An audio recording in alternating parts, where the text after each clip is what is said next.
La unidad formativa de animación y presentación del producto en el punto de venta supone un recorrido por 60 horas durante las cuales veremos la organización del punto de venta, la animación básica de dicho lugar, todo lo relacionado con la presentación y empaquetado de los productos para la venta y cerraremos con la elaboración de informes comerciales.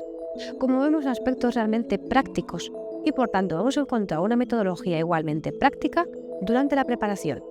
Es muy importante participar activamente en las actividades que se nos van a ir proponiendo, porque es la manera de verificar que estamos incorporando los conocimientos y sobre todo las capacidades en los que se concretan, y también es la manera en la que luego resolveremos para ser evaluados. No vamos a estar solos, va a haber tutores durante toda la preparación. Acudamos si nos surgen dudas y sigamos sus consejos para avanzar con pie firme.